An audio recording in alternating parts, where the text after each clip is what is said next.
Number 1 overall picks. They're one of the most valuable and franchise-altering assets a team can have. These players taken first off the board, usually quarterbacks, are almost always forced into the spotlight out of sheer necessity or even worse, desperation. Some players live up to the hype and do end up changing a franchise, while others do not. But regardless of the success they find in the NFL, these number 1 overall picks usually have a common denominator. That common denominator being that they've always been good. The average number 1 overall pick starts out as a 4-star or 5-star recruit in high school, where they then successfully make the jump to college and prove scouts and recruiters right. And this is how it's always been. The best of the best in college have always been the best of the best since their youth. Well, that was the precedent set until the 2025 NFL Draft. Cam Ward is the consensus number 1 overall pick in this year's draft. For the first time ever, a 0-star recruit is going to be the first player taken off the board. And while I could say it's a miracle he even made it this far, I think that would be disingenuous because honestly, it feels like this reality where Cam Ward became the best quarterback in all of college football and the number 1 overall pick in the NFL Draft was always destined to happen. Cameron Anthony Ward was born and raised in West Columbia, Texas, a small town with a population of just under 4,000 people. Ever since he was a kid, Cam Ward loved football. He was infatuated with it, and in just the 3rd grade, he was already playing. In 2016, he would begin attending Columbia High School, and naturally, his love for football would translate and carry over to his high school days. He earned himself a spot on the varsity football team in his sophomore year, and would take over as a starting quarterback in his junior year. Now, there was just one glaring problem impeding Cam Ward from finding any notable success, and it was simply the formation in which the team played. He played in a wing T formation, an offensive scheme that kept the quarterbacks passing to a minimum. There were games where Cam Ward was running more than he was actually throwing. He didn't pass much and he didn't accumulate much numbers. He had just over 900 passing yards, 8 passing touchdowns, and 5 interceptions in his final year of high school. In reality, it was extremely hard for scouts to evaluate a player who didn't play much, who didn't have any film, and it was even harder to offer said player. However, Cam Ward was devoted to continuing his football career at the collegiate level. He and his family sent out emails to almost every head coach and program in the country. He also attended multiple camps trying to prove himself to everyone, and he always performed well at those camps, but the lack of film deterred every coach from even looking his way. He was rejected by almost every program in the entire country, except for one singular school. Cam Ward's only offer came from the University of the Incarnate Word, a small school in the FCS subdivision. This offer came shortly after an excellent performance by Cam Ward in their summer camp. Incarnate Word quarterbacks coach Mark Leftwich said that in the 4 to 5 years I was at Incarnate Word doing camps there, it was by far the best camp performance we had. After the camp had concluded, Leftwich wasn't sure if Cam was still going to be available to be recruited. Shortly, bigger schools would notice his athleticism at their camps, and that's when Cam Ward looked at his dad and asked him, "What is he talking about? We're not hearing from anyone." Cam Ward always had that innate quarterback ability and athleticism, he just didn't have the film to prove it. And this was ultimately the biggest factor in why he was a 0-star recruit and why only one program offered him out of high school. Obviously, he would accept his only D1 offer, and he never looked back. Now with the Incarnate Word Cardinals, Cam Ward was determined to win a starting quarterback position over the likes of, at the time their current starter, 2-time All-American John Copeland. And surprisingly, or maybe not so much, he did in fact earn the starting quarterback spot in just his freshman year. In this new Incarnate Word offense, Cam Ward wasn't forced to compromise and limit himself in a wing T offense. Rather, he would be playing in an air raid offense under head coach Eric Morris, meaning he would finally get an opportunity to actually be a quarterback. He completed 60% of his passes for 2,260 yards, 24 touchdowns, and just 4 interceptions. He only played in 6 games, but that's all it took for him to win the Jerry Rice Award, given to the most outstanding freshman in all of the FCS. It was Cam Ward's first real opportunity, and he excelled. But this season was just a glimpse, a preview of Cam Ward's potential. His 2021 season, on the other hand, now that was the real deal.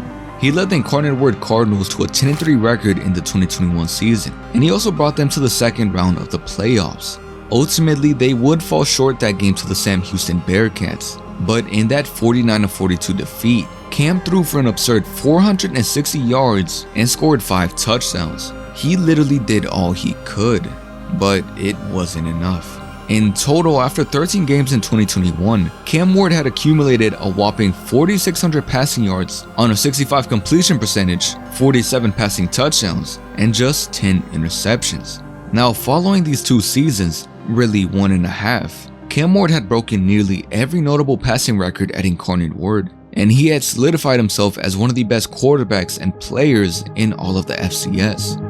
But if Cam Ward wanted to progress and really get his name out there, he'd have to transfer to a different school, a school that played in the FBS, the highest and hardest division of college football. The program he would end up choosing would be the Washington State Cougars. The main factor in this decision to play for the Cougars was that Eric Morris, his head coach at Incarnate Word, had gone to Washington State as an offensive coordinator. Cam Ward knew that it was in his best interest to follow the coach that had given him the opportunity, believed in him, and put him in the best conditions to shine. His first year at Washington State was a very anticipated one. Though he proved himself in the FCS, the FBS was a different animal. His abilities as a quarterback and his abilities as a leader were going to be put to the test. But ultimately, there wasn't this fairy tale ending for the 2022 and 2023 season. Washington State didn't find much success at all, finishing with a 7-6 and 5-7 record respectively. His team just wasn't very good. Now, individually, Cam Ward was still excellent, and he took a significant leap in his 2023 campaign. Oftentimes, Cam Ward was the only positive takeaway from those games in that 2023 season. And after 2 years with the Cougars, Cam Ward's time as their quarterback had come to a conclusion, as he declared for the 2024 NFL drafts. But there were some caveats. First of all, 2024 featured a historic draft class where 6 quarterbacks were taken in the first round, automatically diminishing his draft stock. Secondly, Cam Ward just wasn't seen as elite. He was just pretty good. His draft stock wasn't high, being seen as a day 2, maybe even a day 3 draft pick. And finally, he was being actively implored by the Miami Hurricanes and their head coach. And the situation with the Hurricanes wasn't just favorable, it was almost irresistible. Their O-line was good, they had weapons, they had a familiar offensive scheme, they were offering serious NIL money, and all they were looking for was a quarterback that would take them to that next level. Just 2 weeks after Cam Ward declared for the 2024 NFL Draft, he withdrew and instead announced his transfer to the Miami Hurricanes. Cam Ward entered his last year of college football, the 2024 season, with the hopes of establishing himself as one of the best in all of college football. The Miami Hurricanes began the season facing off against their rivals, the Florida Gators, at their home stadium. To others, this atmosphere might seem overwhelming, but for Cam Ward, the swamp was whatever. He played with a poise and calmness that was almost surreal. He was in that stadium moving like this, while he dominated that team 41-17 with a 385 passing yard, 3 passing touchdown performance. It didn't take long to realize that this was the best quarterback the Hurricanes have had in a long time. The Canes would start strong and would keep winning week after week. However, that undefeated streak looked like it was coming to an end in week 7. Halfway through the third quarter, the Hurricanes were trailing 35-10 against California, on the cusp of enduring a monumental upset that would be detrimental to their season. But evidently, with Cam Ward as your quarterback, you're never truly out of a game just yet. He manufactured a comeback where he dismantled and picked apart that California defense that was obstructing them the entire game. He led 4 consecutive touchdown drives to end this game. And ultimately, the Hurricanes came out victorious, doing the impossible and completing a 25-point comeback to win 39-38. Cam Ward had the Hurricanes ranked as the 4th best team in the nation as they continued their undefeated campaign, which lasted up until the last 3 games of the regular season, where they lost against Georgia Tech in Week 11 and Syracuse in Week 14, in large part because of their defensive meltdown. In fact, Miami's defense's entire season was a liability, hindering one of the best Miami Hurricanes offenses ever from finding any postseason success. But even if the defense was an impediment, Cam Ward's success was still astounding. He led the Miami Hurricanes to a 10-3 season, where they averaged a nation-leading 43.9 points per game. Individually, Cam Ward was elite. I'm talking best quarterback in the nation elite. He amassed over 4,300 passing yards on a 67% completion percentage, accounted for 44 touchdowns, and had just 7 interceptions. He was named the ACC Player of the Year, received the Davey O'Brien and Manning Award, and was crowned the best quarterback in the nation. He was a Heisman finalist. He also broke the single-season touchdown and passing yard program record, and he became the all-time passing touchdown leader in D1 football history. And after declaring for the 2025 NFL drafts, he's now considered the best quarterback in the entire draft class, and for good reason. He's an excellent passer with great arm talent that can zip the ball to tight windows with anticipation, and he can also throw a deep ball to seize an opportunity that others potentially couldn't. He also often surprises everyone with some bizarre and creative passes, and combined with his mobility, he's really good at creating something out of what would be usually considered nothing. He has a very good pocket awareness and possesses an elusiveness that makes opposing defenders struggle and allows him to extend plays. These abilities, along with his intangibles, is the reason why Cam Ward is considered the consensus #1 overall pick in the 2025 drafts.